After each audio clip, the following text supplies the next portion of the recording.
The antique shop appeared on Cedar Street sometime in early October.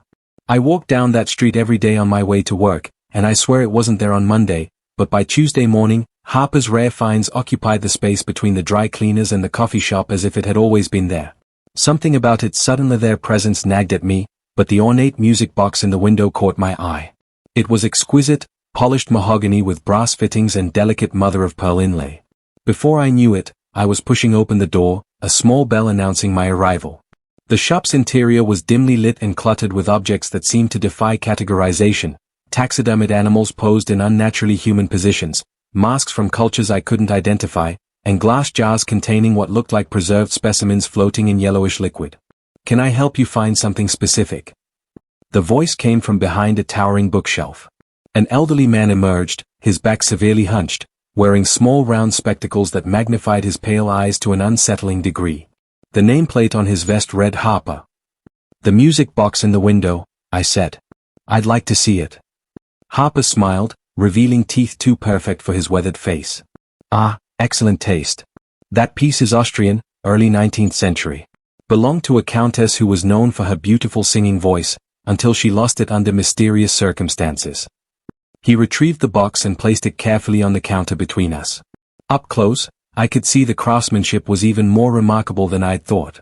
Tiny figures, dancers, were carved around its edge in poses that seemed almost alive in their fluidity. "Wind it up," Harper encouraged, pushing it closer to me. I hesitated, then turned the brass key protruding from the back. It wound with a ratcheting sound that seemed too loud in the quiet shop. When I released it, the lid opened automatically, revealing a miniature ballroom scene with tiny mirrored walls. The figures around the edge began to rotate as a haunting melody played, not the cheerful tinkling I expected, but something melancholy and oddly familiar. "It's beautiful," I whispered, mesmerized by the spinning figures. "It wants to go home with you," Harper said, his voice suddenly closer. "I can tell. Items like these choose their owners, you know." The price he quoted was surprisingly reasonable, and before I could second-guess myself, I was walking out with the music box carefully wrapped in brown paper. That night, I placed it on my nightstand and wound it up before bed, letting the strange melody lull me to sleep. I dreamt of dancing in a grand ballroom, faceless partners twirling me until I was dizzy, the same melody playing endlessly in the background. I woke with a dry throat and a curious sensation. My fingers were sore, as if I'd been gripping something tightly. When I looked in the mirror, I noticed something strange. My face seemed slightly different, subtly altered in ways I couldn't quite define. Over the next few days, I became obsessed with the music box. I wound it constantly, finding the melody increasingly beautiful. I hummed it at work, in the shower, while cooking dinner. Sometimes I caught myself standing perfectly still, listening for it even when the box wasn't playing. A week after my purchase, I ran into my neighbor in the hallway. She looked at me strangely. "Are you feeling okay?" she asked. "You were singing all night. The walls are thin, you know." "Singing?" I didn't remember singing. It was beautiful but unsettling. Like a lullaby but sadder. I couldn't understand the words. That night, I decided not to win the music box. I even considered returning it to Harper's shop, but when I walked down Cedar Street the next morning, the shop was gone. In its place was an empty storefront with a for lease sign that looked like it had been there for months. Disturbed, I asked the barista at the coffee shop next door about Harper's Rare Finds. She looked at me blankly. "There's never been an antique shop on this block as long as I've worked here," she said. That evening, I came home determined to get rid of the music box. But when I entered my apartment, it was already playing, the melody louder than ever. I hadn't wound it that morning, I was certain. As I approached, I noticed something that turned my blood cold. One of the dancing figures around the edge had a face now. My face. And in the mirrored walls of the miniature ballroom, I could see other faces watching, waiting, their expressions frozen in silent screams. I tried to close the lid, but it wouldn't budge. I tried to smash it, but my arms wouldn't obey. Instead, I found myself drawing closer, the melody wrapping around me like a tangible thing, pulling me in. That night, I dreamed more vividly than ever before, dancing and dancing, spinning through an endless ballroom with countless other dancers, all of us moving in perfect unison to that haunting melody. In the dream, I looked down and saw my body growing smaller, my limbs becoming jointed like a doll's, my skin hardening to polished wood. I woke gasping, relieved to find myself still human, still in my bed. But when I rushed to the bathroom, the mirror revealed more subtle changes. My skin had a glossy sheen, my joints moved with a strange mechanical precision, and my eyes had the flat, painted look of a doll's. Panicked, I called in sick to work and spent the day researching cursed objects, trying to find anything about music boxes that could transform their owners. I found nothing concrete, just folklore and superstition. In desperation, I drove to the next town over and found an occult shop where a woman with knowing eyes listened to my story without judgment. "Vessels," she said simply. "Some objects serve as vessels for entities that feed on human essence. Your music box sounds like one of those. The melody is a lure, the dancing figures are previous victims. How do I stop it?" I asked, my voice cracking. "You can't destroy it, that would only release whatever is inside. You need to pass it on, find it a new owner." The thought sickened me, condemning someone else to this fate, but I was desperate. I listed the music box online that very night, describing it as a rare antique, priced well below its apparent value. Within hours, I had a buyer, a collector 2 states away who agreed to pay for overnight shipping. I packaged the music box carefully, my hands trembling as I sealed the box, and sent it off with a mixture of guilt and relief. That night, I slept soundly for the first time in days. No dreams of dancing, no melody haunting my thoughts. When I woke, I felt lighter, free of the music box's influence. The changes in my appearance seemed to be reversing. My skin looked normal, my movements natural again. For 3 blissful days, I believed it was over. Then the package arrived back at my door, returned to sender stamped across the top. Inside, a note from the would-be buyer, item damaged in transit. Music mechanism broken. With dread, I opened the inner box. The music box looked perfect, untouched. And as I stared at it, the lid opened on its own, and the familiar melody began to play. That night, the dreams were more intense than ever. I was no longer just dancing, I was being absorbed into the music box itself, my essence feeding the entity within. I could feel myself diminishing, becoming less human with each passing hour. In desperation, I drove to a remote area and buried the music box deep in the woods, marking the spot with a circle of stones. I thought distance might weaken its hold on me. I was wrong. The last thing I remember clearly is my reflection in those tiny mirrors, my face distorting, shrinking, my scream becoming part of the music. I'm still here, dancing around the edge of the box. Sometimes new people come into the shop, which reappears in different cities, on different streets. I watch as they admire us, as Harper tells them our stories. The melody never stops. And soon, another dancer will join us. Maybe it will be you. I can tell you're drawn to beautiful, unusual things. You appreciate craftsmanship and history. The music box would look perfect on your shelf, wouldn't it? And the melody, oh, the melody will haunt you in the most delicious way. Harper is waiting. He always finds those who are ready to dance. I should have trusted my instincts when I first saw the listing for that night shift job. Security guard at Westbrook Medical Research Center, good pay, simple duties, minimal interaction. Perfect for an introvert like me trying to pay off student loans. The interview was brief, the facility director hardly looking at my resume before hiring me on the spot. "Most people don't last long here," he remarked casually. "The isolation gets to them." The medical center was located on the outskirts of town, surrounded by dense forest. My shift ran from 10 p.m. to 6 a.m., and my instructions were simple: patrol the building every 2 hours, ensure all doors remained locked, and under no circumstances enter the basement level without authorization. The first few nights were uneventful, even boring. The building was a maze of sterile corridors and locked laboratories. During my patrols, I'd occasionally glimpse researchers working late, their faces tired and drawn under harsh fluorescent lights. None of them ever acknowledged me. On my 5th night, I was making my 2 a.m. rounds when I noticed something odd. A door at the end of the east corridor was ajar, spilling a thin wedge of blue light onto the polished floor. I approached cautiously, remembering my training. "Hello?" I called out. "Security. Is anyone there?" No response. I pushed the door open wider and found myself looking into what appeared to be a standard laboratory, counters lined with equipment, computers displaying data streams, the soft hum of machinery filling the air. But in the center of the room stood a large glass tank filled with a luminescent blue liquid that cast eerie shadows across the walls. As I stepped closer, I noticed something moving within the tank, something that looked disturbingly human-like. Before I could investigate further, a hand gripped my shoulder. I spun around to face a woman in a lab coat, her expression severe behind wire-rimmed glasses. "This area is restricted," she said flatly. "Return to your post immediately." I apologized and retreated, but my mind kept returning to what I'd glimpsed in that tank. That night, I searched online for information about Westbrook's research.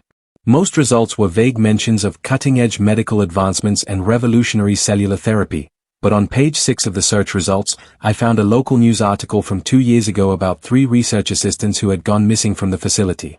The cases remained unsolved. The next night, I came prepared. During my patrol, I purposely lingered near the East Corridor, waiting until the few remaining researchers had left for the night. Then I made my way back to the mysterious lab, using the key card I'd been issued for emergencies. The blue tank was still there, its contents gently pulsating. As I approached, I could see more clearly what floated inside, what looked like a human form, but wrong somehow, distorted. Tubes and wires connected it to machines surrounding the tank, feeding data to monitors that blinked silently in the darkened lab. I raised my phone to take a picture when suddenly, the figure's eyes snapped open, milky white and unmistakably aware. It pressed a malformed hand against the glass, mouth opening in what seemed like a silent plea. My heart hammering, I backed away, and collided with someone standing behind me. I turned to find the facility director, his expression unreadable in the blue glow of the tank. "Curiosity is a dangerous trait for a security guard," he said softly. "Especially here." "What is that thing?" I demanded, trying to keep my voice steady. "And who are you people?" "We're the future of medicine," he replied, stepping closer. "What you see there was once terminal, beyond saving. Now it's transforming, evolving. The subjects volunteer, you know. They understand the risks." "Subjects," I repeated. "Like the missing research assistants." A flicker of something, annoyance? Concern? Crossed his face.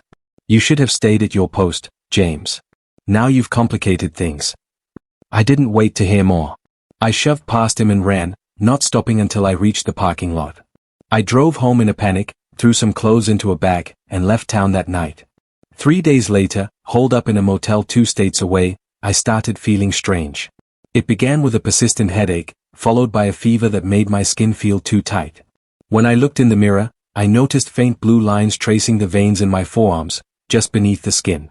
I went to a clinic, but the doctor couldn't explain my symptoms. The blood tests came back with anomalies the lab had never seen before. That night, I woke up drenched in sweat, my body burning with fever. In the bathroom, under the harsh fluorescent light, I saw that the blue lines had spread, now visible across my chest and climbing up my neck. I knew then what had happened. The director must have exposed me to something, maybe the same thing that was changing the subject in the tank. I tried contacting journalists, local authorities, even the FBI, but either they didn't believe me or my messages never reached them. A week after fleeing Westbrook, I started hearing voices, not auditory hallucinations, but thoughts that weren't my own slipping into my consciousness. Fragmented memories of laboratories and procedures. Pain. Transformation. Hope. The voices grew clearer, more numerous, as if I was connecting to a network of others like me. I've been moving ever since, never staying in one place too long. Sometimes I wake in the middle of the night, my body burning with fever, my veins glowing faintly blue beneath my skin. And lately, I've been having dreams of returning to Westbrook, of floating peacefully in cool blue liquid, of finally being still. The changes are accelerating now. Yesterday, I discovered a small, hard growth at the base of my spine. Today, I can feel similar protrusions forming along my vertebrae. My reflection shows a face that's subtly reshaping, eyes larger, features more symmetrical, skin smoother despite no sleep for days. The voices tell me I'm evolving, becoming something more than human.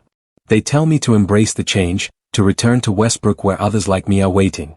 Part of me, the part that's still human, is terrified. But another part, growing stronger each day, is curious about what I'm becoming. I think they put something in me that night. Something that's slowly changing me from within. And the most terrifying part? Part of me wants to go back, to complete the transformation. If you're reading this and you see a job listing for night security at Westbrook Medical Research Center, keep driving. Some opportunities are too good to be true. And some truths are too horrifying to face. But if you've already been there, if you've seen the blue tanks and felt the changes beginning, find me. The voices say we need to be together when the final stage begins. They say what's coming next is beautiful and terrible beyond imagination. And I believe them. I never wanted to join the search team. When Ben, my older brother's friend, Went missing in the North Woods last spring. I figured he'd wandered off trail and would find his way back eventually. Ben was experienced, an Eagle Scout who'd hiked these woods since childhood. But when 3 days passed with no sign of him, the whole town mobilized. My brother Luke insisted I come along. "You know these trails better than anyone," he said, which was true. I'd spent my childhood mapping every creek and hollow while the other kids played video games. The search party split into groups of 3. Luke, me, and Luke's girlfriend MIA were assigned the eastern section, the densest part of the forest where the old logging roads had been reclaimed by nature. It was also where I'd been avoiding for years, ever since I found something there I couldn't explain. I tried to swap assignments, but the sheriff was adamant. "You kids take east. Sam knows it best." We set out at dawn, the spring air still carrying winter's chill. Luke led, consulting the GPS occasionally, while MIA and I scanned the underbrush for any sign of Ben, a scrap of clothing, a footprint, anything. By midday, we'd covered most of our assigned area with no luck. That's when Luke suggested we check the hollow near the old quarry, a place locals call Devil's Pocket because of its perfect circular shape and the way sound seemed to die there. Ben wouldn't go there, I protested, feeling the old fear rising. "It's too far off trail." "We've checked everywhere else," Luke argued. "And the other teams have found nothing.